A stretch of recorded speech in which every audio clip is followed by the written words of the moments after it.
Everyone has their mics on, just making sure. All right. Good evening, everyone. This is the City of Sugar Land Parks Board meeting. It is 5:30 on August 13th, 2024, and I'm calling the Sugar Land Parks Board meeting to order. Please note that this meeting is open to the public and is recorded as per the Texas Open Meetings Act, which is available to the public. So the first item on here, are there any public comments? No public comment set up. Okay, thank you very much. With moving forward on this, the workshop, Roman numeral 3 of their agenda, review of and discussion of the community planning and redevelopment priorities and projects. We have both Ruth and Jessica, Assistant Director of Community Planning and Redevelopment, presenting today. Ruth, I haven't seen you in a long time. Hello, it's nice to see you. Yes, Coach and I had the pleasure of working together when he was on our mobility task force for a number of years, working on the mobility master plan. So yes, for those of you who I don't know, my name is Ruth Lomer and I'm one of the assistant directors in the Department of Community Planning and Redevelopment. I am joined by the other assistant director, Jessica Hubble, and so we're going to kind of tag team the presentation for you here tonight. Why are we here tonight? You may be wondering. And the answer is that we are following up on a presentation that Shayla Lee gave your group. I think it may have been at your last meeting a month or two ago, where she talked about the city managers and city council's priorities. One of those top priorities is redevelopment. And so our department was actually just created last year to focus on that priority of redevelopment. And so just to kind of give you a little glimpse into the inside of our team. So we have our director, Devin Rodriguez, is here with us. And then Jesse and I are the assistant directors. I've got a team of 2 planners who are also joined here. And then Jesse has got a couple of folks under her team. And we have an executive assistant. Our team was created by bringing teams together from 2 other departments. So my team is a team of planners who focus on a lot of long-range planning and community planning. And Jessica's team is focused on community development. They were previously in the economic development department. And so our city manager brought our 2 teams together to have this focus on redevelopment and really align our resources to the most important thing that our city is doing is focusing on redevelopment. And so this is our mission statement as a department to advocate for and support development and redevelopment that will sustain strong community services and a thriving quality of life. So some of our key focus areas, redevelopment planning and strategy, Imperial, Lake Point, so those big projects you've probably heard about. We look a lot at data and how we can use it to drive our decisions, some specific revitalization programs, as well as some financial tools and incentives. And we're going to talk a little bit more about some of these as we get further into the presentation. But the first thing we really want to talk about is what is redevelopment and why do we need to redevelop? A lot of people think of Sugar Land as a booming, growing community because that's what we have been for a long time. Before that, we were just a small town. And so this is Sugar Land's life cycle. But back before the 1970s, we were just a small town. But then we hit that period of rapid growth. Where for anybody who's been around for a little bit, you've probably seen the community go through some of that growth, where you had, First Colony and then Hellfair and New Territory and Greatwood and all these areas that were really growing. But then we kind of hit a peak. Every community does this. They go from a small town and kind of go through this growth and hit a peak. And we really are at this point where we've had to make this decision. Are we going to go on sort of a natural decline where we just sort of continue to do things the way we've always done them, and that's going to kind of take us down that path of decline? Or are we going to try and be more proactive and follow that path of redevelopment? And so we have chosen to be proactive and take that path of redevelopment. And so the way that we do that is really to drive our economic development cycle. So Imperial Sugar was started, back 100-something years ago, and they brought a bunch of jobs with them. And that was really the initiation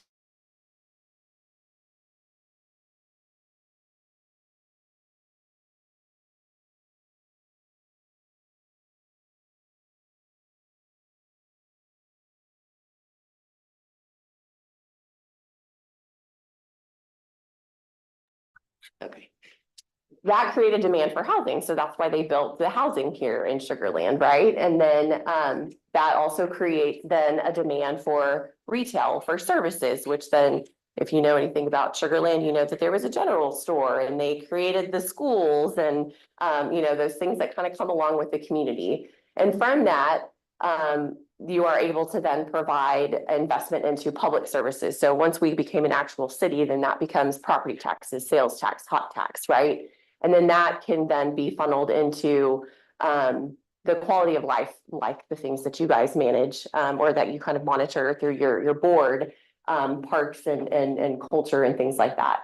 And then that creates demand for more jobs. And so the cycle continues. Now, what's important to know is that it has to go in this order. You can't just pluck one piece of it out and say, we just want retail and say, come on, retailers, we want you here. Like the cycle has to go in that order. And so the retailers are going to follow the houses, but you maybe hear that sometimes retail follows rooftops, and that's why. So all of that to say, we've done great with our job growth over the last number of years.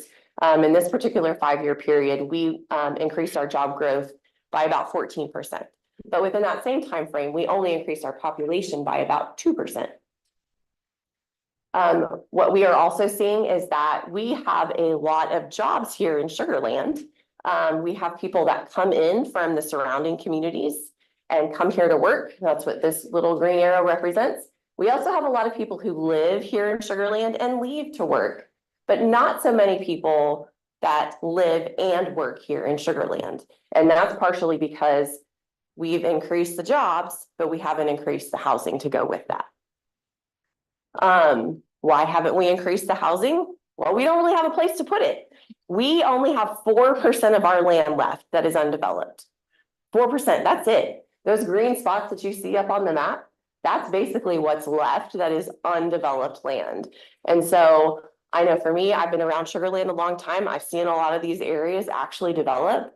A lot of people think of them as still developing places, but the reality is we're pretty much done. So where do we go from here? Our population, we're seeing that, trajectory of that life cycle, right? Like you see, we started as that small town and we followed along and increased over time. Back in the 2020 census, we were up at 111,000. The last few years, our census is showing that our population is starting to level out a little bit. And so we're not seeing, new people coming into our community, and that's going to start to impact that economic cycle. This is also a really interesting piece of information, I think, as a planner. We have seen a big decline in suburban housing. Obviously, as our acreage, our land has declined, we have no place to put things.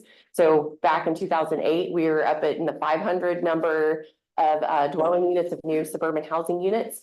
Back in 2023, we had 3 houses in the city of Sugar Land.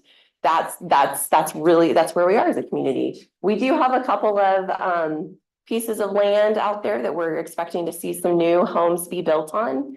So we'll see a little bit of a bump in the coming years, but even, in the grand scheme, it's really not a lot. And so what we're seeing is our land is building out, our population is aging. Because people are coming here and they're staying, which is great. They're aging here, but again, we're not seeing that churn. People aren't selling their home for the young family to move in and use the house that they moved in there for. And so we're seeing our age increase. Our median age is about 43 years old, which is quite a bit older than our surrounding communities. So Richmond, Rosenberg, they're all in like the lower to mid 30s. Which it's not bad. It's just it means something. What does that mean? It means that our utilization of our elementary schools is decreasing. So we're seeing an actual decrease. What our Parks Department has told us is that the youth leagues the participation rates are declining. The actual residents of Sugar Land are not the ones that are participating in the youth leagues that our city provides. We also see a decline in spending per household. As folks age, they just don't spend as much. They don't have kids that they're handing out money to all the time, right? And buying things for. Households with their own children is also declining. So again, a really interesting data point for me as a planner, because we have about 34% of our households that have children in them, but 90% of our houses are single family detached homes. So 90% of our housing was built for families, but only about 35% of our households actually have children in them. So you could argue that some of those houses are probably not meeting the needs of the residents who are living in them. Some of them might want to move into a smaller home or have a different kind of place to live. And so you see that with the household size too, where it's kind of flattening out over the years. On the flip side, we see an increase in response calls. So our fire EMS services have seen an increase over time. And then the one you can't quite see on the bottom there, let me see if I can, there we go, is an increase in our senior center usage over the last number of years. As our people are aging, so are our buildings and our homes. Our median shopping center age is 23 years. So 62% of our retail space was built before 2000. So it's starting to show a little bit of age. I don't know, 23 still seems kind of young to me, but for a strip center, you know, it starts to look a little old. The median age of our home, kind of along the same lines, 28 years, that's not so bad. But most people, when they're looking for a home to buy, they're looking for modern, updated homes, and you don't get that at 28 years, right? Over 70% of our homes were built before 2000. And so that just, it creates a need for us to kind of look at our community in a different way and figure out how we can create more housing, how we can redevelop our aging strip centers and modernize these places for the future. And so Jesse's going to talk about how we're going to do that. Okay, so with all that great data, so what do we do with it, right? So how are we going to redevelop? The keyboard's down if you want to use it. Oh, I was using the left side, I think, or you clicking the right middle? no. There you go. Got it. Okay, so our number one goal is to make the best use of the land that we have, right? So we only have a little bit of land left. So we need to make sure that we're making the best out of what we have. So this is a great example of where that occurred. So on the left side is First Colony Mall in 2004. It was just a big sprawling parking lot, which we get no value on, right? And so over years, 2008, where they added the lifestyle center. So it added 25 stores, which is now increased since then. But it really brought that value up and added more than just the revenue, but it made it walkable. It made it more livable. Like we could be doing much better than these sprawling parking lots. So that's a really great example of how we make better with our land. We need to renovate new commercial space and into new uses if we can. And we also want to make sure we're maintaining a balance of land uses. So industrial, office, commercial, there should be a good balance. We should never be leaning too far on each side. And then obviously continuing to invest in our infrastructure. As we age, our infrastructure has gotten older and those expenses are just going up. So we need to make sure that we're investing in those and creating those walkable spaces that our community can continue to live in comfortably. And so I think in order to start this conversation, it's how do we address this with our city? What do we look at? We need to know how our city is performing, like how it's producing.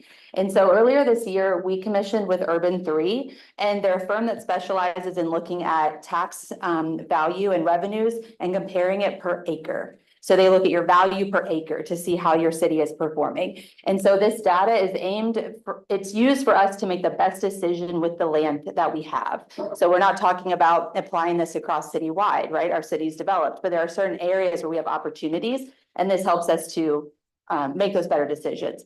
So how we start out is we have a city, and ultimately a city, it's acreage. It's our land. It's finite. It will run out, right? So how do we make use of the land that we have? And so a good analogy that they use is with farmers. You know, with farmers, they talk about their farm monetarily, like it's yield of crop per acre, water per acre, labor per acre. So it's that same concept. What are we getting out of our land per acre? They don't farm everything. They make the best decision based on what they're trying to achieve. And so another good example is, you know, we think about cars, like we don't look at cars at miles per tank. And if we did, we would all be driving these big trucks, right? We look at cars by the gallon, like how many miles are we gonna get per gallon? And when you look at it that way, it shifts the perspective. You know, you're no longer thinking a car is your best choice. We should all be driving this BMW Isetta, which I have no idea what that is, but that is the best thing for us to be driving, right? It's a different perspective of how you look at things. And it's a tool to be utilized when we're making decisions of something that our city should pursue. When we're looking at how things perform, coming as an economic developer, I found this so fascinating. When you take like a big box retailer, so Costco, Walmart, Home Depot, any, and compare it to a mixed use commercial strip like we see out here in Town Square. So on average, like acres wise, of a big box, they'll use about 40 acres. And then a strip center will use around 0.75. If you look at just sales tax revenue alone, obviously your big box is going to blow it out the park, right? $1.5 million for sales tax revenue compared to 135,000. But if you look at the sales tax revenue per acre, your big box is making 38,000 per acre, and then your strip center is making $180,000 per acre. So you're getting much more value out of that strip center in that smaller area than you are on a 40-acre piece of land that is a sea of parking that is not getting the highest and best use out of it. And then you break it down for the property tax revenue as well. You're getting 2,000 out of your big box, 44,000 out of your strip center. And again, this is important because sales tax, property tax, that's what funds our general fund, right? That's what pays for our services here within a city. So when you really start to look at your city and how it's producing on a acre by acre playing field, it can really show you what you should be focusing on and where to get that highest and best use. So here's a snapshot of Sugarland. So this big purple line is the taxable value per acre in our highest performing area. So obviously Town Square office or Town Center office is through the roof. And then your retail, and that's because it's denser, right? You've got small acreage, mix of uses, it's walkable. You've got office, retail, residential, all in one spot. And then it's not shown here, but the mall is located here too, because again, you've got a lot of sales tax value being driven by that mall. And then Texas Instruments. And what this is doing, I mean, this is providing so much sales tax and property tax that it's helping to provide those services that are provided to our residents, right? That are paying for the residents that live around it. And so the goal here is, how do we keep this purple mountain going up? How do we keep investing where it makes sense in our community and where we have the opportunities? And so here's a snapshot. If you look at it on an actual budget, so this is our actual budget. We're aging, our infrastructure is getting older. We don't have a lot of land left. As you can see here of our 5-year forecast, our expenditures have actually outpaced our revenues. So our revenues are dependent upon sales tax and property tax producing. So we have to really focus on making efficiencies and driving revenue generation, which is going to come into play of these key opportunity areas within our city, and further hone in on why we're going to focus on them. And so when we talk about what happens when your expenditures start outpacing your revenues, that's when, you know, trade-offs, we start talking about trade-offs. We can't have everything, right? Our city is known for having high quality services, and we never want to change that. But you have to talk about the big picture, right? So if you want stable services, stable services and low taxes, you have to start looking at more density, right? Because we have to drive that revenue up. We've got to drive the property tax and sales tax revenue up. If you want low taxes and low density, you would have to start talking about service cuts, because you would not be getting in that revenue to sustain those services that are being offered. And then stable services and low density would be higher taxes, which, you know, nobody wants that at the end of the day. And then stable services, low density, low taxes, that doesn't exist. That's the Truman Show, if anyone's ever seen that. It doesn't exist. Love to live there, but it's just not real. Here's another example of how it looks again monetarily, and I think that shows why we were planners and economic developers put together, right? It's like it's best of both sides. So here's an actual snapshot of the budget, again showing our expenditures outpacing our revenues. When I mentioned opportunity areas, those in our city are Lake Point, because we have 1.5 million square feet of empty office space, 30-acre parking lot that's doing nothing for us, and then the Imperial Redevelopment District, and then Central Unit.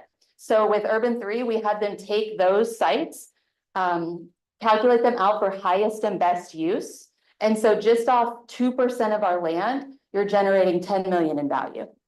2%. And that's what we're talking about, right? We're not talking about citywide impact. We're talking about the opportunity sites in our area that are least impactful to the community, but will truly drive a great return. And so that's the goal here.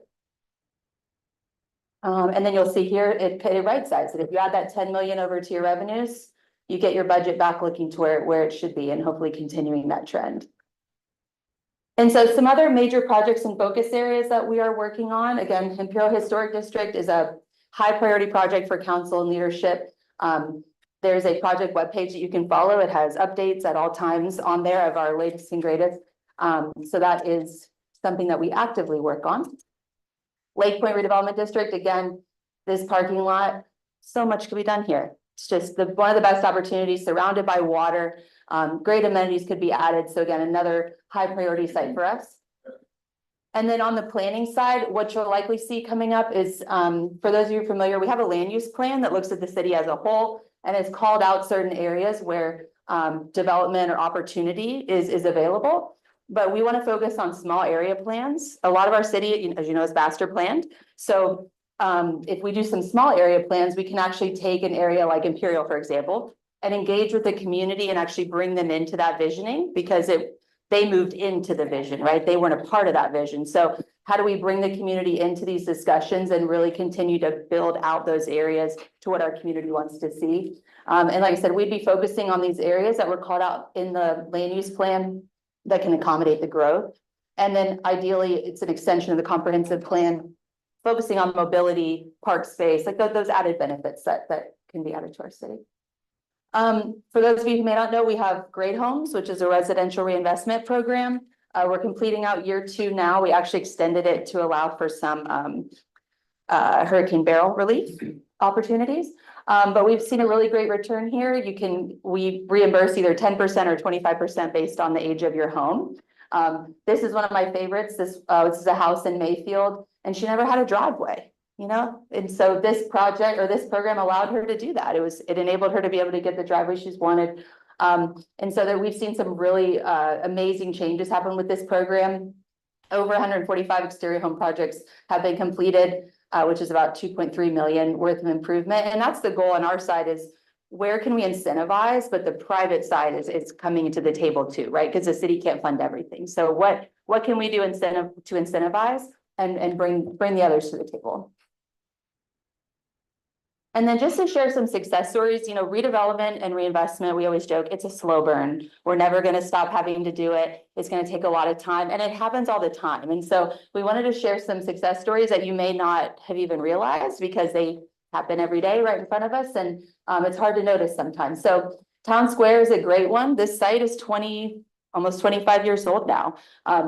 And so it was very high producing, but that still doesn't mean that it doesn't need to keep getting better and keep changing. And so some of the things that have happened here through the ownership group was just changing the landscaping, you know, taking the landscaping to more pedestrian scale, adding parklets. It's made it much more walkable and more of a safe feeling for pedestrians. BB Italia was attracted here because of the retail positioning that they've been doing. And within the first year, they extended to the spot next to them and added like a banquet type hall. It has a bar and some extra seating if you want to rent it out. And then they've also agreed, or in the works of doing another restaurant on property as well. So they've seen a great return there. And then Zoe's Kitchen, which is now Kava, they were actually downsizing nationwide and were able to save it because of the changes they were making in Town Square with the facades and the upgrades. This is, it's called Fostering Unique Neighborhoods. It's our joint CIP program. We partner with community neighborhood groups. So this was, the whole goal here is to partner with the neighborhood groups to try to create placemaking and just rejuvenate some of the communities, like where people actually live. And so this is the Highlands. This was a pool that was filled in with cement that was just sitting there. And then it was turned into this. They added a playground and shade coverings and just added some more life to this area. And again, those little reinvestments go a long way. They add value to the community, and that's what we're trying to do. And this was Sugar Creek. They don't have any sidewalks. So they took their median and added an esplanade. And because they've received so much good feedback from the residents, they're going to continue to do more. But again, very small win overall, but you know, it's really paid dividends off. And then this was Sugar Creek Center. They had the same business signs, I think, for like 30 years or something. And so they were very excited to get these upgraded. And then just again, parks and placemaking through the 4B Corporation. We support a lot of parks projects. Parks are the backbone of a city. That's why many people come to the cities, because we have such amazing parks. And so that's something that 4B will always continue to support. We own the baseball stadium, as I'm sure many of you know. A lot of 4B funding has gone into that. The pump track was a labor of love with William and I. Spent many moons on that. And then some art. Obviously, people love art. And then Rapport was actually an investment that was done through COVID. They actually doubled down through COVID and did a really big renovation during that time. And so if you want to learn more about us, here's a QR code that'll take you to our website. We've got a lot of great information on there, and it'll always be updated with what we're working on. And with that, we're happy to take any questions. Yes, ma'am. You had like 3 areas of redevelopment. It was Lake Point, Imperial, and then you said Central Unit. The prison property. Yeah, so that was purchased 2013, 11, a long time. So where the airport is, it's basically behind the airport. It was a former prison property. South Cullinan Park. And it was originally purchased with the intention to build onto our business park, because our business park located on the north side of the city is basically at capacity. And so another part of this, like the balance of uses, we have certain uses in the wrong spot, right? Like you've got office in our business park, which should be industrial. And so how do we right size? How do we get people where they're supposed to be and open up more space for our industrial land? And get people in the right spot. So the intention of the central unit was to turn it into more of a business park-esque. So we own all 3 of those. no. We own the central unit. We own the prison site. With Imperial, we own pieces. Like we own the container warehouse. We own a parcel by the stadium.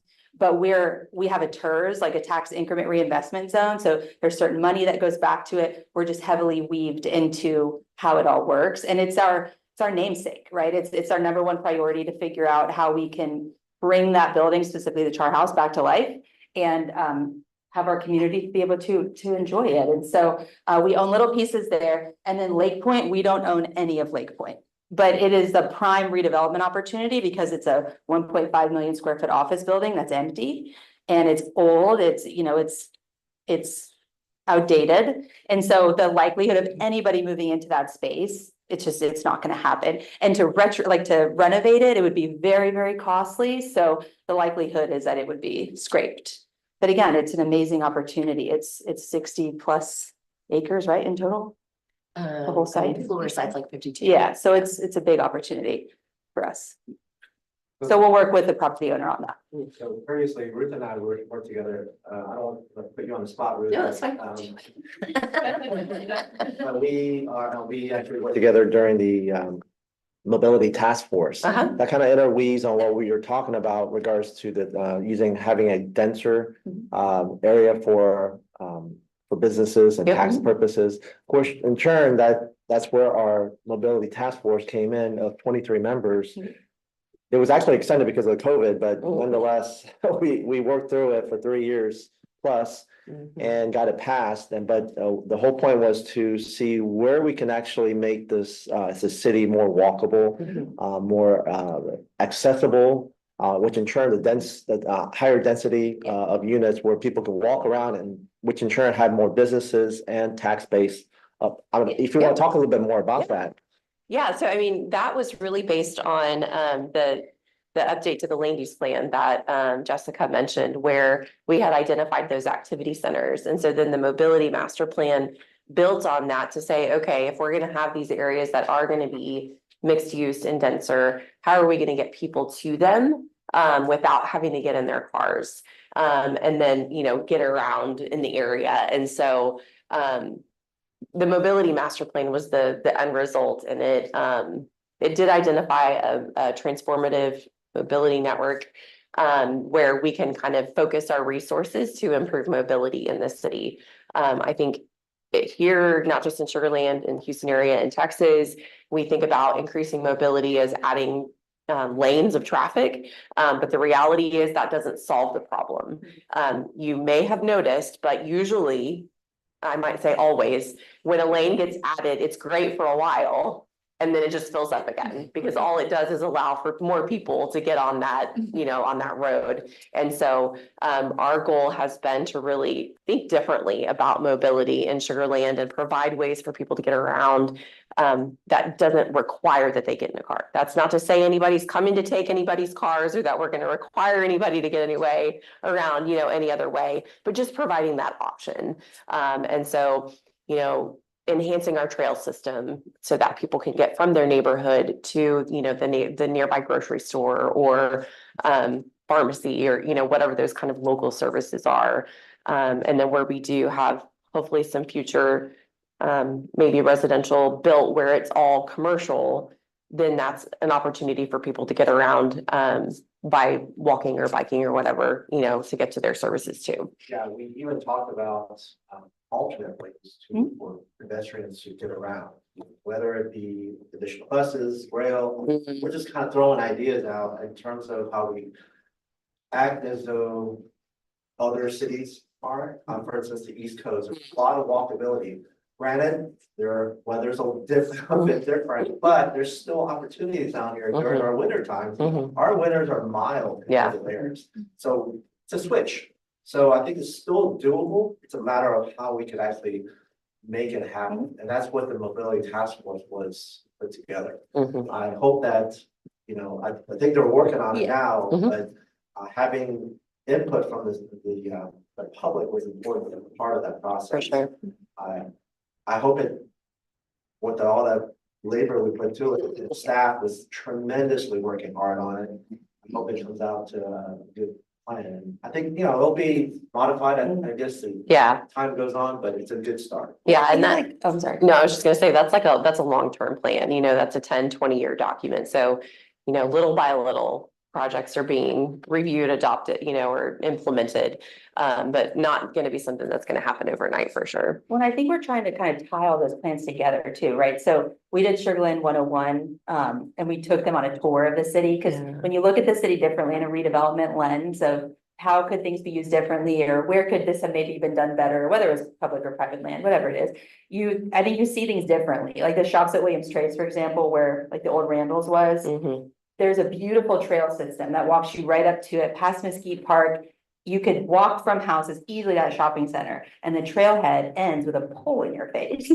And so we're like, okay, so if we can get this shopping center to maybe invest in some way, we can come into the city and try to connect this. There's no bike racks, there's nothing that even says stop here, park here, shop here, right? So it's those little things where you're like, man, there's just those missed opportunities. So it's like taking all those great plans and studies that have been done and the work that's been done, and how do we try to tie it together and make it actually come to fruition with the help of our public sector as well, or private sector as well. Yeah. Just them. First of all, I want to hear, will we as a group get to hear more about that, the mobility plan? I mean, will we get details along the way of what y'all are doing, or? I don't know. It's already been passed. So it was 3 years. We went from 2020 to 2023. Yeah, I got adopted last year. Oh, okay. So the Planning and Zoning Commission is responsible for making recommendations to the city council on master plans. So it did go through them as a group. I'm sure that I'm trying to think if there are opportunities for input from the streetscape standpoint or trail standpoint, maybe if there's we talked, I don't even know how many years ago, about a big long trail that was gonna go through the city, and then didn't hear any follow-up that I remember. The ones that were approved through the bond, so Okay. probably just a construction update on. Yeah. Yeah, we can, I mean, it wouldn't be a workshop, those are projects that are already under construction or under design, so they're in progress. Those are the ones that were funded by the bond election, the Parks bond election, yeah. Okay. So those are ongoing. So that's actually one of my questions. Sorry, it's a multi-part. Oh, no, that's fine. Can you talk about, and I don't know if this is a thing or not, a bond election, and if there's anything happening with this in regard to the upcoming bond election, if we're doing one, Somehow I've missed if we're even doing one. I don't think that fall, we're but- prepared to talk about bond election tonight. That's not Okay. really related to the okay, redevelopment. okay. Yeah. Couple other things, on the TERS, my understanding of TERS was that was used when properties were kind of, let's call them derelict or unappetizing, right? And that you'd offer this TERS so that developers would come and do something with this terrible property. But it sounds like from what y'all are saying, there's almost no property left. So is there a reason that we're gonna use TERS on these things? We currently have 3 TERSs in the city, so we have one here, and they're a financing tool, so they're not Right. only used for. Undesirable properties, I mean, they're used. I think that's one way it variation of could be It can used, but they for can that. be Yes, used in it other definitely ways can too. be. But that's not the only reason, so we have one here, and then we have one over the Imperial area, a lot of times they're created. When the developer comes to the table, like it's a way that you fund your public infrastructure as opposed to a MUD. And so, it can do streets, utilities, yeah. And then we have one over in it's TERS 4, which is like the Smart Financial Center, and it goes across 59. So it's really just a way to capture that revenue to build out that development to what it's been envisioned to be.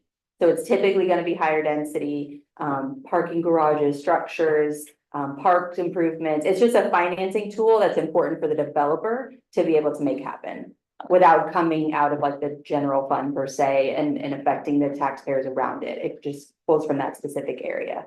Okay, well, and so then kind of related to that, Imperial Mhm. is now looking dangerous. The The building. building, yes. The building, I mean, there's glass falling out of Mhm, windows, mhm, there's, I mean, We've had is somebody gonna do something? We're actively speaking with the property owner. They have received notices of code violations. Like we treat them like we do others. So yes, it's Okay. actively being worked on. Yeah, it's scary bad. Yes. I mean, especially if there are kids around going to Oh, the understood. children's museum, that sort of stuff. We Okay, definitely that was We worrying. have the same concern. Definitely. The last part of this is, I understand there's a plan for a power plant to go in at central unit. Potentially. Is that? That's not us. It's more the economic development side. But it's back behind the prison. So if it did come to fruition, there would still be a build out of an office park or business park. It's a small piece of land that they're looking to utilize. Okay. But that and is something, if you have an interest of hearing about it, like our peer Alba could definitely come and update. I mean, our goal here coming to you guys was to update you on what we're doing. You know, you're active members in our community, and we were talking like, how do we expect them to talk about it if we haven't come to share what we're doing, right? And so I think all of us assistant directors are trying to figure out like how we keep our boards educated. Like I have 4 boards that we're liaisons for on our side, and so there's always those educational opportunities like we're doing here if you want to learn more about that stuff, for sure. I don't know the specifics of the power plant though. Jessica, there's a pretty good website Yeah, out there's a great website, yeah. on the power plant Mhm. potential project Mhm. that I can have Michelle send to you very easily. Yeah. That has frequently asked questions and a pretty good update. Yeah. It's far from completion. Very It's far. very early in the stages. And it's a very small acres. Yeah. On city land, in that area, but it wouldn't stop what they're doing. But there's a frequently asked questions / website that I think could help answer some of your questions on that. Is that on the City of Sugar Land website? Yep. Oh, okay. Yeah. And I will finish. And they're gonna Oh, start thanks, going out Michelle. to Happy to community send that. meetings too. They're gonna Too. start doing a roadshow, going to HOA meetings that they're invited, But so that's not part of what you're talking about here? No. Okay. Different effort. So, but again, it's another potential revenue generation opportunity Right. though, so could still benefit overall. Thank Yeah. you. Yeah, of course. Anybody else? I can say something.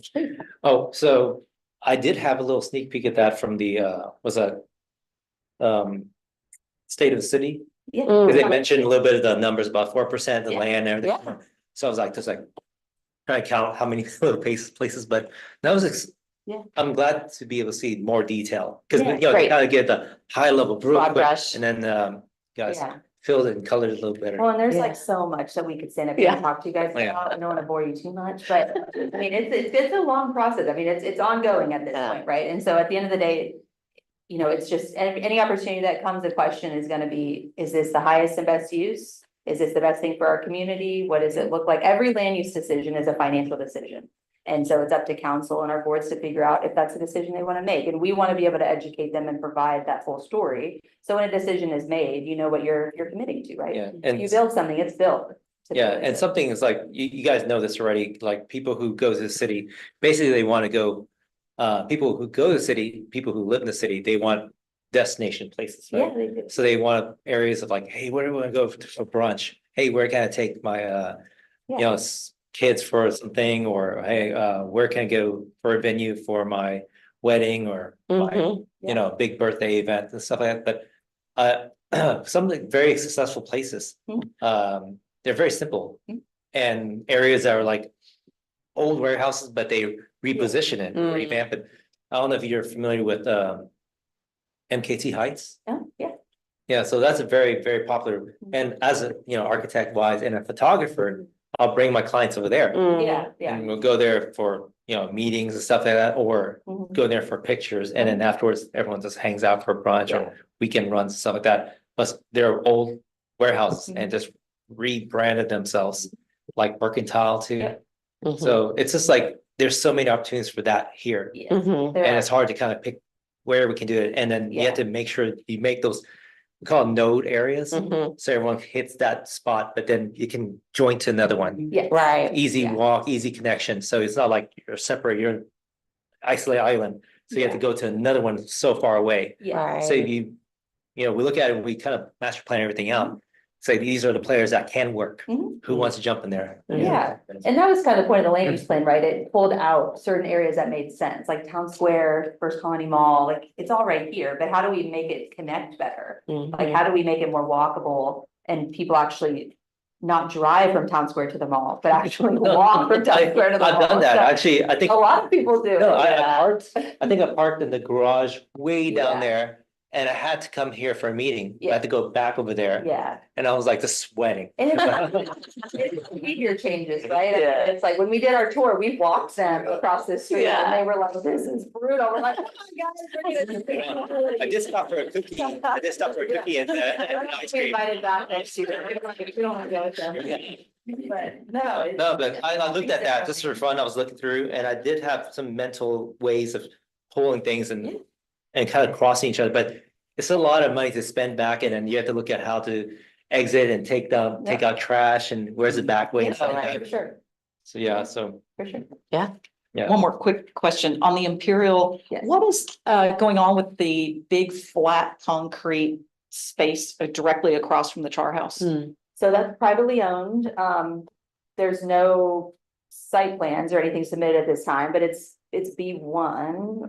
It can be commercial use, right? Or B2? Some kind of It commercial. can be commercial use. There's been a few people that have come to the table, but nothing's come to fruition. I mean, the reality is our land is very expensive to build here in Sugar Land, and right now the market is very tough. And so there's a lot of interest for people to come here, but the market's got to calm down a little bit, I think, on the cost of things. But people look at that site all the time, and if we can get Imperial, the historic district, to get some traction, you're only going to see that kind of expand to that side where the IPRC is. And again, your opportunity gets bigger. Like, how do you connect? And 90 is 90. Obviously, it's not the safest place to walk, but there are things that you can do to help people get across safer. And you just create these areas of activity that are least impactful on your residential neighborhoods, but you kind of push people to where it makes the most sense. That's the goal.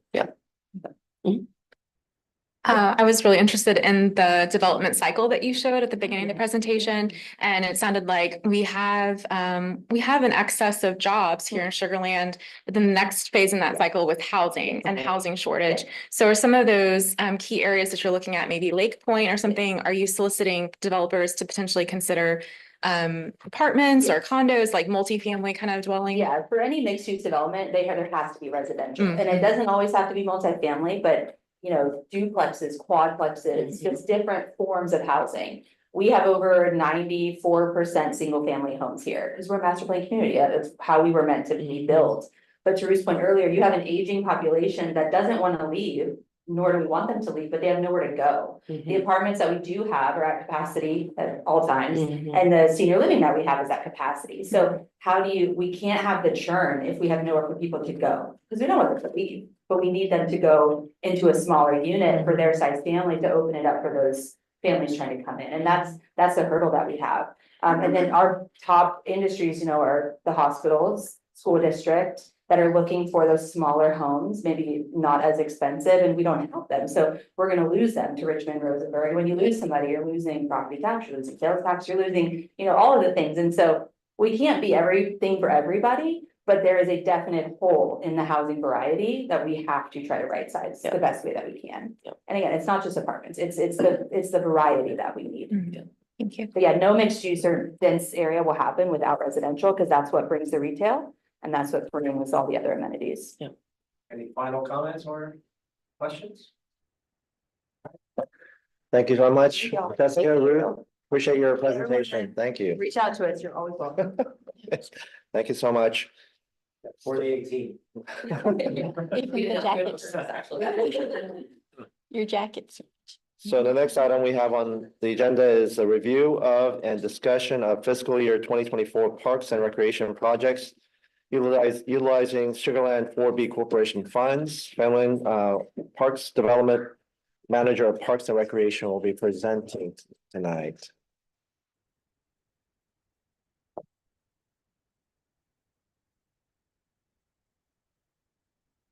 Good evening. First, we just have reviewed things from the 3,000 feet above, and I'm going to ask you all to jump to the ground. And I'm going to update you on a few quick win projects that we have been busy working on in the last couple of months. These projects are really, these projects we proposed to Sugarland 4B, they funded in May, and then kind of tie back to the presentation and Jessica talk about as the city needs to redevelop, we also need to look at our parks and then think about how we can reinvest in our existing parks and also continue to provide the high quality regional destinations so we can attract more people to live here, shop here, and visit here, live here. We call them quick win projects because those are the projects that we had been studying and researched for quite a while.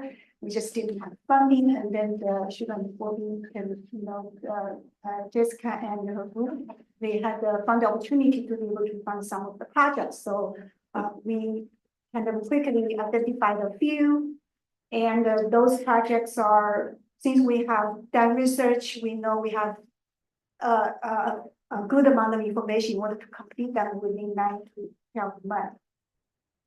Those projects were identified with several goals in mind. First, we want to address the high demands from the community. We want to definitely enhance placemaking overall. We want to encourage the social gathering. I mentioned about investment in older parks, providing attractive regional destinations, and also in parks, we always want to promote physical and mental health. While we proposed these projects, the city did a very comprehensive survey last October in order to get community feedback on the public services received from the city. Regarding the parks topic, the community made it very clear that they wanted pavilion, shade structures, playground, and the splash pad. Also, during the public engagement process of 2018 Parks Recreation and the Open Space Master Plan, they also the residents also identified the high needs of shade elements and the indoor exercise and fitness facilities. Based on the feedback from the community, those are the 5 projects we proposed, and we got approved. The funding was approved by Sugarland 4B in May. They are the Imperial Recreation Center Kaduru build out, Reservoir Park Playground shade structures, pavilion at Memorial Park Butterfly Garden, Memorial Park Splash Pad design, Imperial Park shade structures. They are very relatively small projects, quick enough for us to build, and then definitely at a much smaller scale than what you were just reviewing on. Those 5 projects are, 2 of them are located in Imperial Park, kind of the north side of the city, and then 3 of them are south of the city. in the Brazil Park and the Memorial Park. Those three parks are very popular ones. They together make up about a third of the overall Sugarland park visits. So those projects are small, but they can get very visible. The first project is the IPRC cuddle room and cuddle room build out. Our Imperial Park Recreation Center is one of the few rec centers that actually don't have a cuddle room in the region. The 2018 Parks Recreation and Open Space Master Plan already recommends the city to increase the recreation space by converting the existing multi-purpose meeting room to a cuddle rig room. That was approved in 2018. Over the years, we constantly got requests from the rec center members that they wanted the exercise equipment, cuddle room, and also the meeting room, which is the picture on the right lower corner. It is mainly booked by the internal city staff or some of the organizations that are eligible for fee exemption. If this multi-purpose room is converted to a cuddle room, they can easily use the Clyde and Nancy Jack Center that is located at the Fourth Colony Park. This is a latest floor plan showing what the cuddle room can look like. And then in the map, at the overall plan view, you can see there's also a backyard at the behind the multi-purpose room, which is going to be the cuddle room.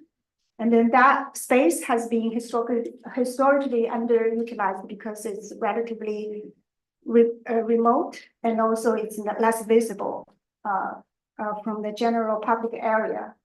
Now, this is the plan to show what this backyard can look like to be an outdoor fitness exercise room. Those below are the two character images showing some of the equipment and shade structure we can add.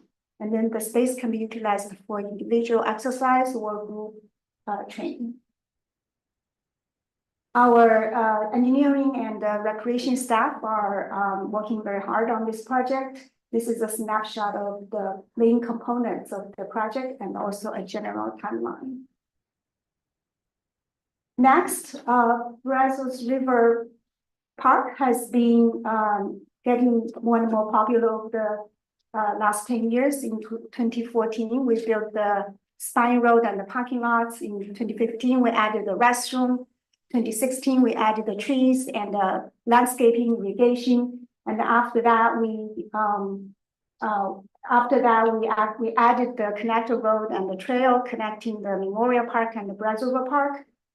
And we also established the public-private partnership with Go Ape, Zipline and Adventure Park, so that it becomes another interesting destination. Certainly, we just kind of and William kind of mentioned about the pump track that we just built north side of the park. And then most recently, we added the playground and the pavilion. Because all those new things, the park has been really attractive. We heard a lot of people talking about how they love the playground, and also they wish there was more shade at the playground. So the next project we are going to, we proposed to Sugarland 4B was to add the shade structures at the playground. Adding the shade structures to the playground, you kind of really need to playground safety guidelines, which they have a book about it. To put it in a very simple way, all the elements that's from the ground need to be outside of the 4 zones, which we already the play equipment is already there. You kind of have to find those gaps. At the same time, if you have the canopies, they need to be at least 7 feet away from the platforms. And certainly we want to be able to maximize the amount of shade. And then certainly we add the shade structures, we want them to look cohesive to the existing equipment and also the surroundings. So combining all the design criteria together, it's actually quite challenging. We have pushed really hard to find the best design solution for this project. We worked really hard we had a back and forth discussion, brainstorming within the team and also with the vendors, probably for about like 5 to 6 design options. And I'm going to share 3 of them. So the option 1 is I call it umbrellas. They are basically trying to find the gaps in between the 4 zones, and then they are not directly over the equipment, so they can be like 12 feet tall when it's so it's already lower, so you can get a shade more effectively. And then those ones, we kind of look at the cost and then the amount of space is probably going to provide about 2,330 square feet of shade.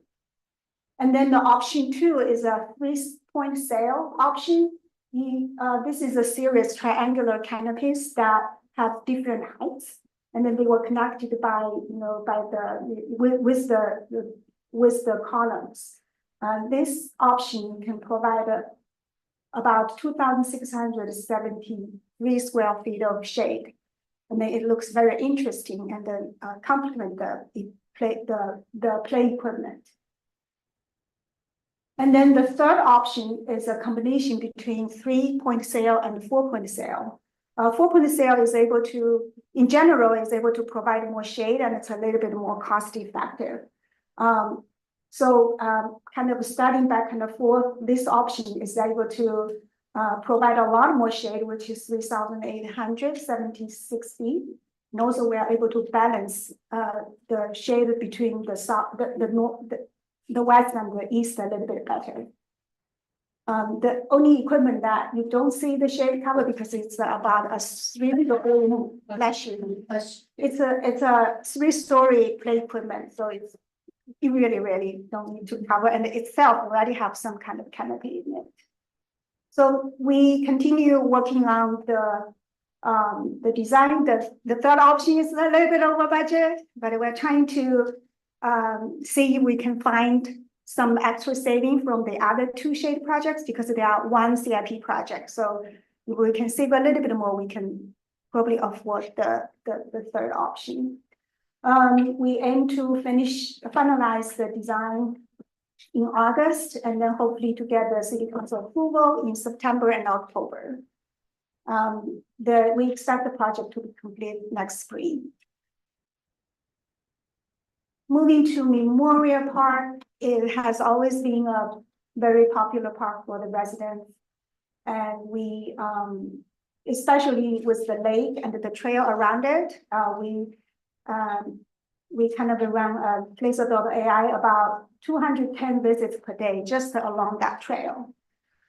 So for that, we are proposing 2 projects along the Lake Loop Trail. This one is next to the existing butterfly garden. This garden was started in 2016, and then after that, it has been improved and maintained by volunteers, and also this garden has got a lot of donations and grants money. Not a lot, but consider the size, it's quite good. And the image below on the right-hand side is the volunteer event with Texas Master Naturalist and some of the high school volunteers last summer. For this project, we're proposing a small 16 by 16 pavilion so that it can provide some shade for the trail joggers and the volunteers to rest and social. We are also proposing a 300-gallon rain barrel.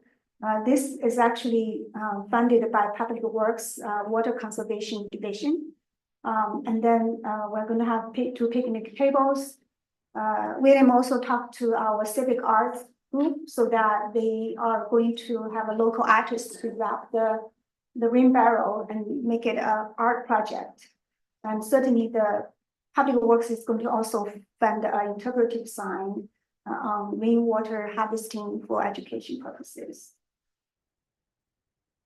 So this is a quite neat collaboration project among several divisions. We're very excited about it.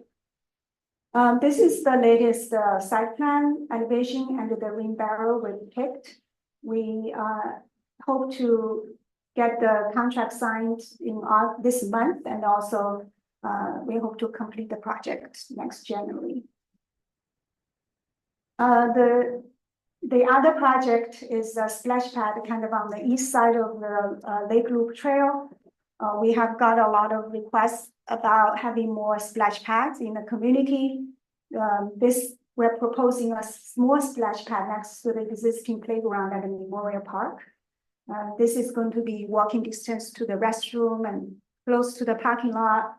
We're also planning to have fence, around the splash pad for the children's safety, and there will be some additional seating so that parents can keep an eye on their kids, for both splash pads and the playground. This is design and construction documentation only. We expect the design to be completed by April 2025. Right now, we are working with the community redevelopment group to get the function, also by Sugar and 4B. After the design, in April, we will send out to bid. The last project is Imperial Park shade structure. The Imperial Park has been a very popular park with softball tournaments and disco golf and users and a lot of joggers along the trails. So we propose, after talking to the league, we propose a shade structure next to the existing parking lot.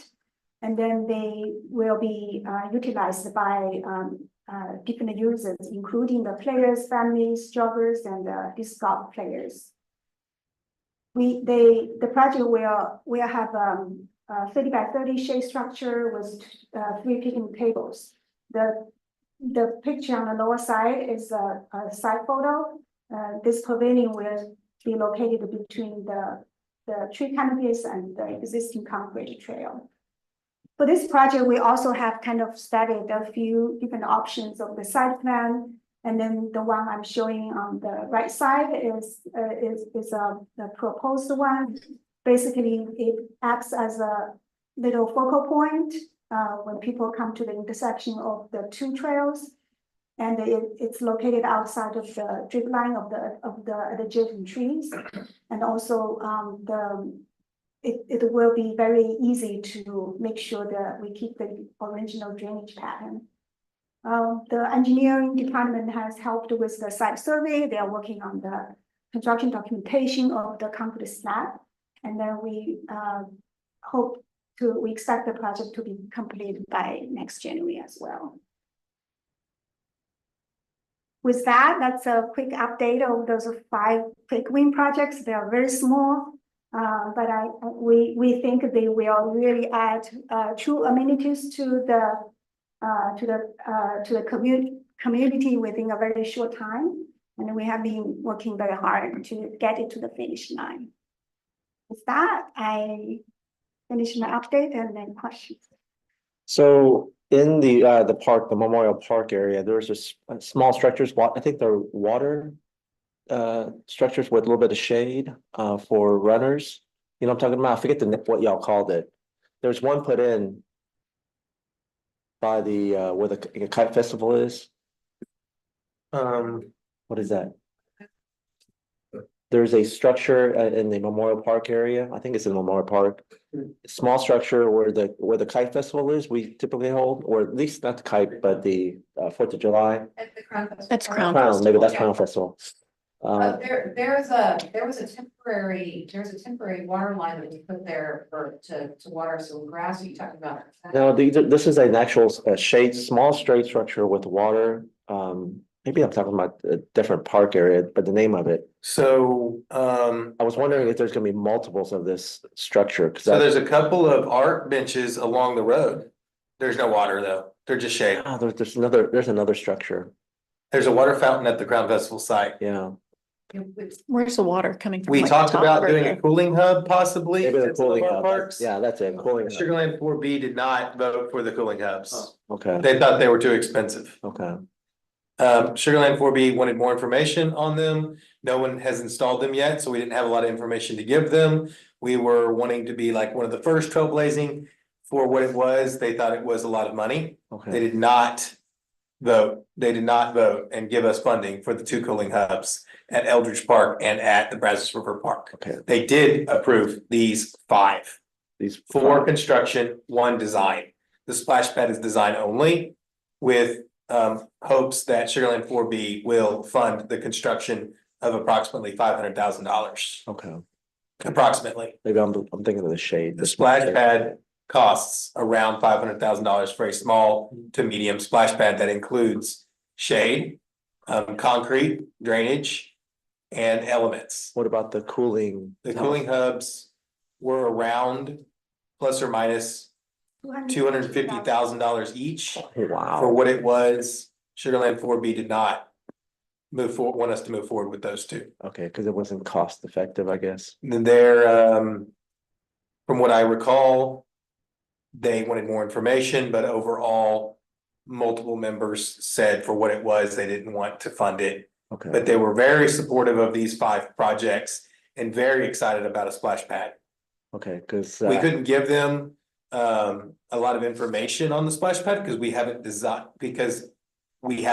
one yet. So we are moving forward pretty soon to city council, I think next month, the first meeting in the next month, Right. with the design contract with Kimberly Horn to assist us with designing the splash pad based on our budget, Hmm. including estimated costs, Okay, which would be shade, not just a splash pad, it's an adventure park. It's shade, it is seating, it is ADA access, it's drainage, and of course, the splash pad. because I was talking to a lot of the runners and walkers in that area, and they were super excited about those cooling centers. or I'm cooling sure, stations. and we were too, they just, at this moment, I don't think we're giving up on them, but at this time, it's not funded. Okay, But we do believe that the splash pad could be very effective at cooling all ages down. okay. Yeah. Yeah. Well, Go to, is there opportunities for, let's say, I could bring my running group and others, I mean, there's various running groups are out there.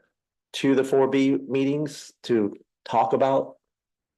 I mean, is there, I don't know, there's 4B meetings. no, Public Sugarland 4B, I believe they're public meetings, right? Yeah, they're public meetings. Yeah, Would it be benefit if y'all needed us, I guess you could say? I don't think that this is maybe the right opportunity right now, but we can certainly let y'all know. Yeah.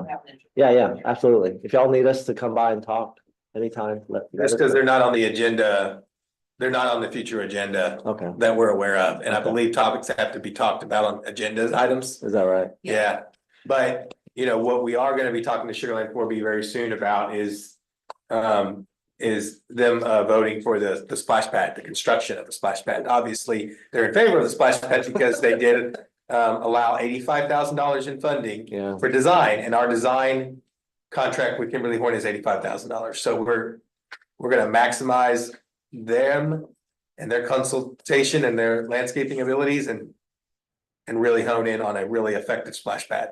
okay, fair enough. All right, Yeah, we show y'all pictures of what it could look like. I mean, we've done some research, but really, we don't want to show y'all anything because it hasn't been designed yet. But we're excited to share y'all with y'all the design once they get through that process. okay. Is there a splash pad at Smart Financial? There is a fountain at Smart Financial Center that can also operate as a splash pad. And due to almost no use, we don't no longer operate it as a splash pad anymore. Mm. Because the usage for the cost that it was costing us to maintain a recirculating splash pad at the Smart Financial Center was not effective at all. There was almost no use. It's just not a place where parents were taking their kids to. Yeah. We strongly think that Memorial Park is gonna be an effective splash pad area. that neighborhood? The one that's, I don't know, I think, Yeah, the one in River. Yes. thank you. The one at River Park is still very open and only shut down for a couple days because of the hurricane, but we got it back open, I think, Friday after the hurricane. It lost power.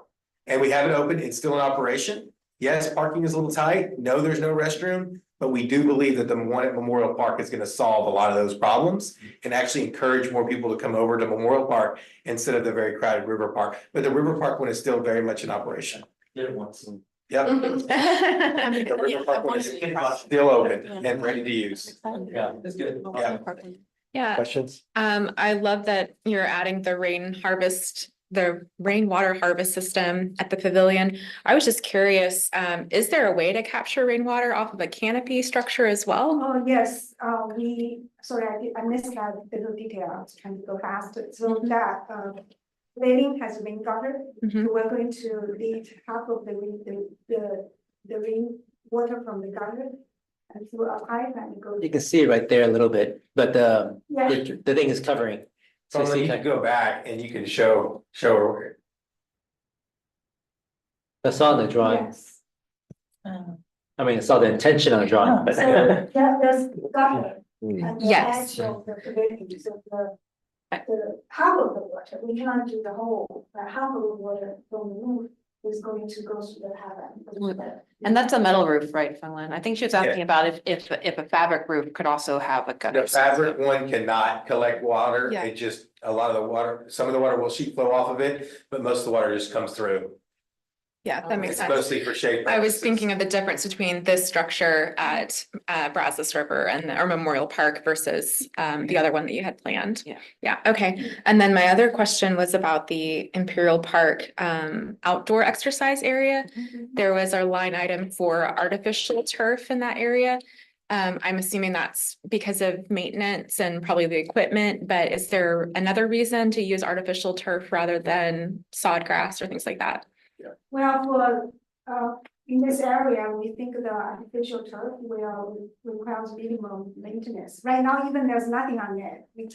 We kind of have drainage issue and it's hard to keep the grass nice. And with the outdoor exercise space, you're going to have a lot of people standing on it. And then artificial turf is really the solution to go. However, we are. With the project is still in process, so I don't know, if the project team has made Yeah. the decision. on With that. the activities that they would do, I mean, it's gonna be pretty hardcore, like, outdoor fitness stuff, like they're pushing CrossFit. stuff, real CrossFit stuff, like they're pushing stuff Yeah. really hard and Yeah. they're, they got the ropes and stuff. It's gonna be It would take a really beating. hard on Yeah. turf. And then you wouldn't be able to, similarly, you wouldn't be able to do like a playground surface that was like kind of a loose fill too, because you'd have kind of those similar issues. I So, see. yeah, the I've artificial just, turf is the way to I've go. just read studies about the artificial turf, like being a real hot place to have activities on, people who have done like football fields and artificial turf kind of regret it because it becomes like more of a heat dome. I'm just wondering with our heat here in Sugar Land, which Yeah, it gets really hot. the cooling agent Mhm. into the artificial turf to reduce the temperature. And some shade. We're gonna try to And we're- incorporate some shade some too. shade structure as well. Cool, Yeah. thank you. I know y'all always cover your bases. I was just more so curious. Yeah, we've It's also more got the wear and trees. tear. It's more the Yeah, wear it's and more than tear. fair, but we've got trees in that area and then the building kind of shades some of that Yeah. area too, so it'll. We really don't think we could keep grass alive. We really project a lot of use. I was shoving tires down it or whatever the. Yeah, no, there's like, Yeah. there's giant ropes, there's Mhm. tires, there's big Mhm. weights, there's CrossFit like, stuff. yeah. It's gonna be a lot of wear. this In a isn't small, a kid's relatively small playground. area. Yeah. 2,000 square foot or less area, so we really felt like we Yeah. couldn't keep grass alive. Yeah, that's strategic. Right, because, especially with teenagers, sorry. Keeping teenagers and the young population active. Nobody wants to pay for a big membership at a gym, so I like the addition of these Yeah. extra equipment there, Thanks. cause like my son, I could see going there. He's 15 and he would love that. Absolutely. That seems complementary too, to like the different ages and stages of the residents of Sugar Land, right? Making sure that we're not just thinking about a splash pad for the little ones, which we need as well, but also as people age and grow. Any other questions, final questions, comments? All right, thank you so much, Ryland. Appreciate you. Next item we have on the agenda is the director's report, and William Hodges will be presenting, interim director at Parks and Recreation. Thank you, Funland. That was a really good presentation. Okay, I just wanted to go over just a recap of the last couple of months. I know that we were trying to meet last month, July, and then the hurricane sadly came the day before. And this room was literally the EOC Operations Center. And so it's quite a sight, and parks were heavily involved, and I'll get to that in just a second, but just trying to recap the last couple months. But I will say, I'm not gonna go over everything because we'd be here a long time. So please read your report. Michelle emailed that out, but also printed color copies. So there's a lot more information in there that I can go over today. And we've just been, our staff have been really busy the last couple of months. It's just impossible for me to go over everything, but I will say just to recap, and I'll try to go quick. We've been working a lot with the Culinary Conservancy and their consultant, Kimberly Horn, to do a LEAP concept design. That's going really well. I mean, it's still in the very early stages, far from construction documentation, but we've been working really hard with them. That would be phase 3, because phase 2 just was completed not too long ago. And learn, explore, and play. Not a playground, but it is learn and explore.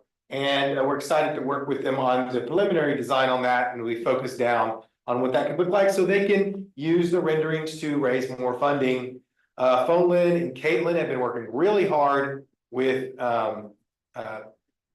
the grant manager here in Sugar Land, Sharon, and her team to apply for a grant for this project for LEAP. And they finished, and Fonlin, you completed that application not too long ago, right? So it's a matching grant. So we're working really hard to try to get some funding assistance. As y'all know, we don't provide funding for Culinary Park development. We maintain the park, but we can, apply for grants and help in that way. And that's what we did. And then at the same time, the Conservancy and us are working together on updating their master plan.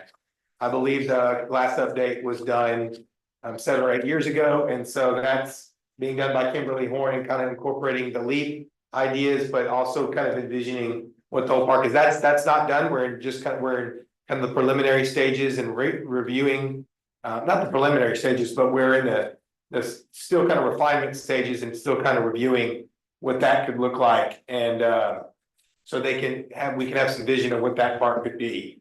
With that, maintenance has been very busy. Before the hurricane, we had some electrical issues at Clyde, Nancy Jacks, and the staff were able to get that resolved, and Recreation did a really good job relaying information to the citizens and getting some rentals moved around so we could get an electrician out to rebuild that. And we had, because of the drought, we had some settling of some restrooms at Winter Creek Park, and that caused some plumbing issues. So we had to reroute some plumbing. That was a big project, but that's now completed. Believe it or not, before the hurricane came, we did have some flooding in our parks. We had to close down that connector road. We had some disc golf at Brazos River Park flooding. We have a lot of mountain bike flooding. And it was mostly the rains up north of us, but we did get a lot of rain here, if you recall. And as it went, and so we had to do some trail cleanup, some disc golf cleanup, and work with the FBMBA, Fort Bend Mountain Bike Association, to help get the bike trails cleaned back up. And no sooner than we got those cleaned up than the hurricane came. But heck, we didn't know that a hurricane was coming, to be fair. So you can see Ruben at Brazos River Park. Hey, Ruben's been with us for like 28 years, if y'all can believe that. And that's Ruben right there. No, he's not napping. He's being goofy, but he's not napping. Ruben is very serious, guys. So I've rarely seen him take a goofy picture, so I had to just throw that in there. But there's Ruben putting up some hammocks at Brazos River Park behind the playground. So I just thought that was fun and kind of recognize Ruben's 28 or 29 years of service.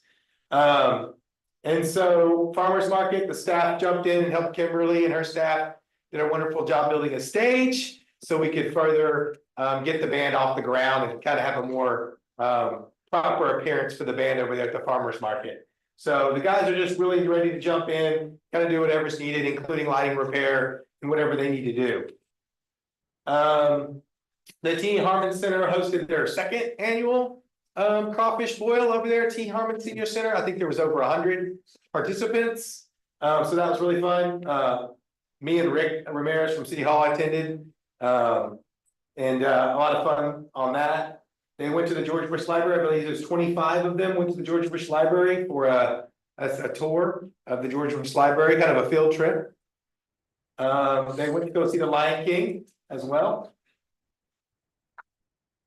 They have a casino, what's that, tomorrow? So they're going to the casino tomorrow, so another field trip tomorrow, so. Starting August 15th almost, can y'all believe it? It seems like forever ago, but staff, before July 4th, we did do a June first ever Sugarland, first ever Velo Solutions Pump Track Championship. We were the qualifier to go to Worlds. We're the only one in the United States to do the qualifier. Okay, our track, our brand new track that we've seen a couple of times. You can think we really love it because we keep talking about it all the time, but Every presentation. every presentation we talk about the maybe next meeting we want to talk about the pump track. We did it 3 times this one already, but I digress. Really, staff worked their tails off. We did a Saturday, Sunday registration on site, a party kind of on Saturday to kick off a kids cup. On Sunday, my daughter Ella did it. She had a blast. And then of course, the elite started later in that afternoon. And the top 3 or 4 go to Worlds, and that's happening very soon. And they're going to Worlds. The top 1 finisher of the male and female got a trip to go to Worlds. And so we were a qualifier. We had a blast. It seemed like forever ago, but it really wasn't. And they've already emailed us, Kimberly and me, and they want us to host next year already. And they're asking for dates. So it looks like we impressed them. Not only was it a pump track competition, y'all, it was a full-blown festival. A lot of our staff was involved. FBMBA, I believe, put about 100 volunteer hours into this. We had vendors, food trucks, and all kinds of cool stuff. And the kids and the adults all had a blast. And so we were able to successfully have our first, and it definitely doesn't look like it's going to be our last. Red, White, and Boom, of course, was on July 4th. Many of y'all were there. We had an absolute blast setting up for that event, hosting that event, and it went, by all accounts, without a hitch. 25,000 or so people, Kimberly, came-ish. 20 to 25. 20 to 25,000 people, and lots of staff involved, including fire, police, of course, Parks and Rec. We're all hands on deck. And we had an absolute blast. Fireworks show was awesome. And then a couple of days later, right as we were trying to wind down from July 4th, Hurricane Beryl hit us.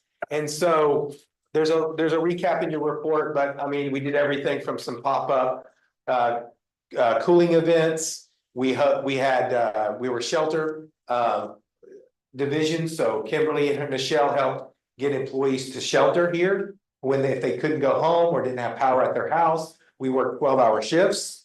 All of us did. A development team, myself and recreation did park assessments for FEMA reimbursement purposes. And then we went and did debris assessments. We helped right away clear streets. We cleared parks, and we did some storm inlet cleanup as well. So anything public works, parks, and public relations related, we helped with that. Then we are still out in the parks cleaning up, y'all. They don't look perfect, but we're doing our best. We have FEMA contractors to come in and help us clear Cullinan Park. It's just it's just way too much for my staff and my equipment to handle. They should be starting very soon. Residential pickup was priority. And then bike trails are still a mess. FBMBA has put about 100 hours into them. We still need to get some big logs, big trees taken care of. And we should be able to get the bikes, trails, and Cullinan Park open hopefully very soon. Yes, Cullinan Park is closed. Nothing else is closed other than bike trails. There is a couple of fallen trees down here and there. FEMA contractors should be able to get that very soon. The rest of the parks were cleared by wonderful staff with all their wonderful equipment, and they're generally open, including the splash pad and at River Park and the Oyster Creek, Lots Creek asphalt trails and baseball. No delays on baseball openings or softball or soccer openings. Okay, some windscreens did get damaged. 90% of our windscreens failed. This was an 85-mile-an-hour plus wind event for many hours. And so we lost some fencing and some windscreens, but our fence contractor is going to be getting started on the repairs that we couldn't do this week. And then windscreens are being ordered, and that's not going to stop anybody from playing baseball or soccer. So that's kind of the update.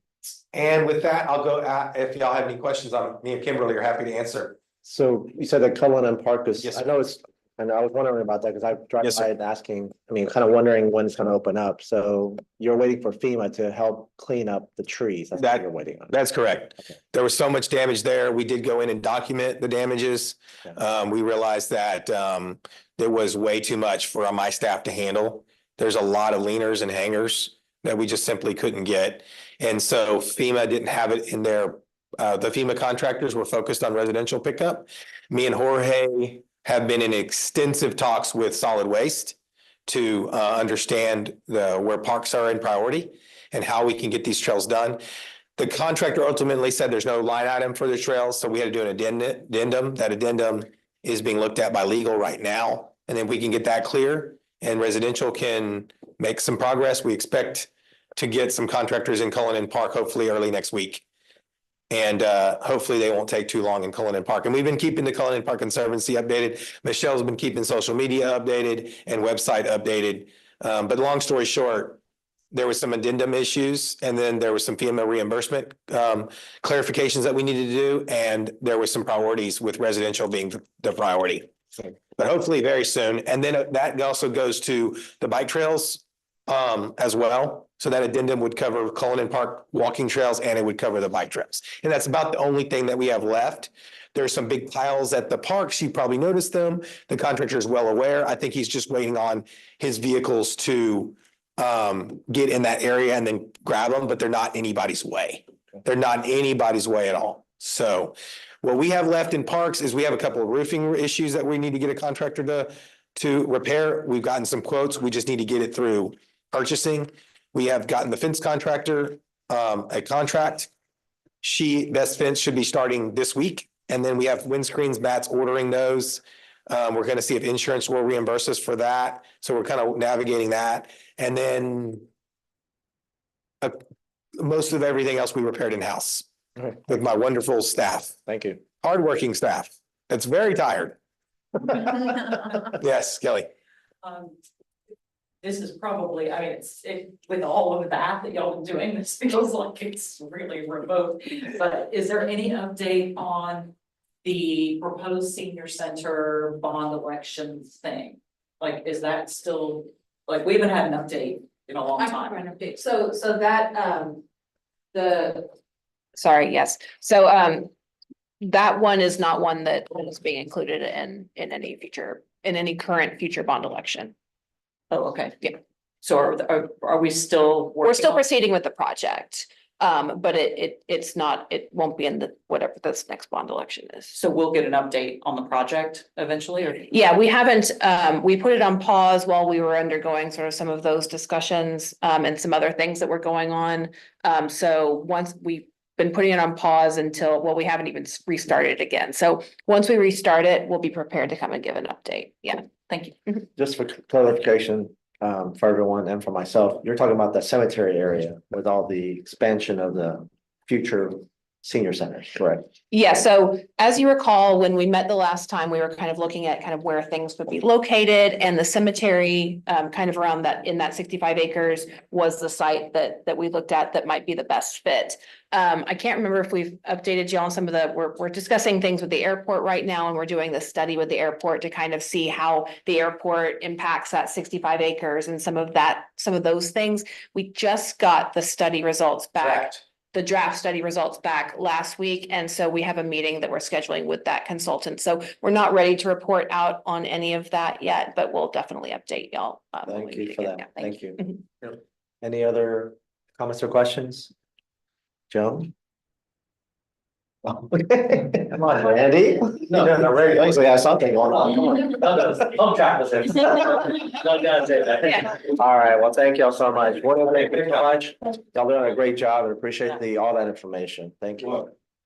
So with that said, that's it of our meeting. I will take motion to adjourn. Okay, I'll take Joan and Andy. Thank you so much. Meeting's adjourned. Thank you so much. Thank you. Good job.